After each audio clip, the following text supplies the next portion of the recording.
हाय, मेरा नाम है यश और एक नया वीडियो लेके आ चुका हूं। तो इस वीडियो में आपके साथ मेरे दोस्त का आईएलटीएस का स्कोर कार्ड आपके साथ शेयर करने वाला हूं। तो मेरे दोस्त ने 16 अगस्त को आईएलटीएस के एग्जाम में अपीयर हुआ था और उसके 10 या 12 दिन के बाद 29 अगस्त को उसका आईएलटीएस का रिजल्ट आ गया था। तो वो आईएलटीएस का रिजल्ट क्या है मैं आपको दिखाने वाला हूँ, आप स्क्रीन पे भी देख सकोगे।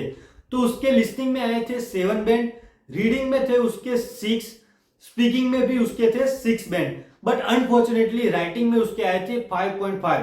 तो 5.5 बैंड की वजह से वो कनाडा की एम्बेसी में, कनाडा के एजुकेशन में वो नहीं अप्लाई कर सकता था। तो उसने सोचा, उसके पास एक ही अपॉर्चुनिटी थी, वो थी ईओआर। तो उसने ईओआर में अप्लाई करना सोचा था क्योंकि उसके में बहुत कॉन्फिडेंस था कि उसके बैंड स्कोर बढ़ेंगे। तो उसने ईओआर में अप्लाई किया।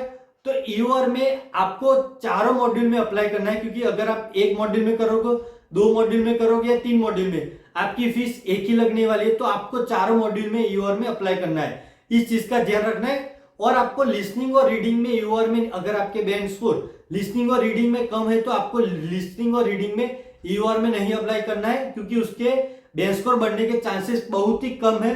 तो इस चीज का भी आपको ध्यान रखना है। तो उसने ईओआर में अप्लाई कर दिया और 2 दिन ही पहले उसका रिजल्ट आया। तो वो रिजल्ट क्या है मैं आपको बताने वाला हूं, आप स्क्रीन पे भी देख सकोगे। तो उसके लिसनिंग रीडिंग में band score as it is रहे, स्पीकिंग में भी बैंड स्कोर उसके सेम रहे, रिमेन अनचेंज रहे, बट राइटिंग में उसके बैंड स्कोर 5.5 to 6 बैंड हो गए और वो बहुत खुश हो गया।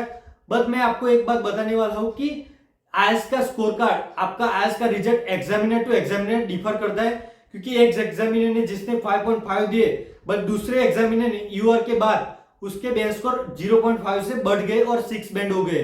तो उसके फीचर के साथ आईडीपी खिलवाड़ कर रहा है। तो आईडीपी को स्ट्रिक्ट एक्शन लेनी चाहिए और जो भी बैंड स्कोर कम दे रहे उसके कैपेबिलिटी के मुताबिक नहीं दे तो उसको बैन कर देना चाहिए। और उसने कौन कौन सी चीजों का ध्यान रखा था ईओआर में अप्लाई करने से पहले, तो पहली चीज उसने वो की थी कि उसके राइटिंग में कम बैंड स्कोर आए थे। तो उसने जहां से भी कोचिंग क्लासेस लिए थे आईएलटीएस के, तो वहां पर जाके उसने राइटिंग लिख के उसने उसके टीचर को बताया था, और उस बताने के बाद ही टीचर ने उसको सजेस्ट किया था कि तुम ईओआर में भी भर सकते हो। तो इस चीज का आपको ध्यान रखना है। और असद याकूब ने जो 11 पॉइंट्स बताए थे वो आप असद याकूब के ऑफिशियल वेबसाइट पे जाके आप चेक कर सकते हो, नहीं तो मैं लिंक आपको डिस्क्रिप्शन बॉक्स में दे दूंगा, तो वहां पर जाके आप चेक कर लेना।